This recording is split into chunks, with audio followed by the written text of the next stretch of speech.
Jesus Christus sunga kong e tu zui nu le paule nau te tu ni ai zak lung dam na lai siang thoina Luka gel sung pan hi alian so maneu khat pan kwa sunga hi hilai mona bangki mu hiam je to pa je suina pasen tu tam ko ding amatana sem khom ding nung zui pi som na ni te atel khit bana adang nung zui som sagili te telina ama pain ding mona hi khopi khoneu te ya mapai sakin ama pain ding lampi asial ding na pasen tu tam ko holding na nana so hi amain tua som sagila ni te sol na pasen tu tam ko na amau te na leidung ni le lamte sumla pai te tunga muang lowin kinga lowin pasen tunga upna to maswanin na septina ding ina lamkala sumla pai te ai zongin hirap te thungip te sumbom te zong na bang ma polowin apai ti na soli apai namun khoneu khopi te tun chak tak changin zong hamau te na nomna atun na ding le chidam na anga na ding michina te adam kin ding na nomna le dam na apuak ding na na sol hi hilai mo na it tak chang ina lam kala zong mi te na hupi ke un chi na na kham lai lam kala khalar ke unai na pamathupi thulai gelom lo dinga khalkhat i kiuna te ina lam kala kiuna pen thupi lo in ite na pasen utang ko tak chiangin amau te in ma pain amau ina pasen thulela tang ko ina ama sa pen na nomna amau lu nam mun in te nomna tun na ding thuil ding ina to pa sun na sol hi pasen to lai mona zong in tek te laga china te om la zong pen dam na pe thini ding thunei na te zong to pa jesu na nung zui som sagile ni te tunga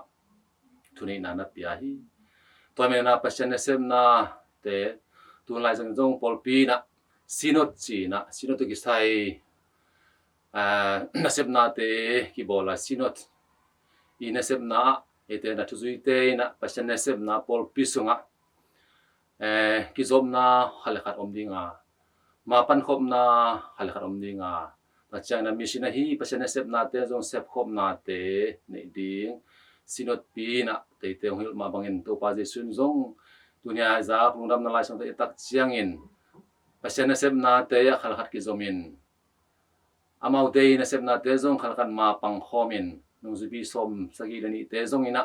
amau te na sep na amau te na pasian le amau te ki zom na amau le mi pi te ki zom na te to pa je suina amau te tunga thu a hil ma bangin amau te pai na mun mona leitung nilalam te sumna pai te tunga kinga lowin pasiani tu siam na pasien tu pa te tunga kinga in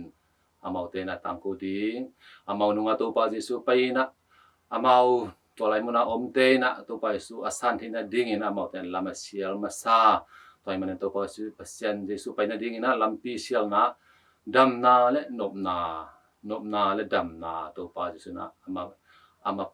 puak ding na anu zui som segile na soli toy men na tu na zong to pa jesu emimal khachiat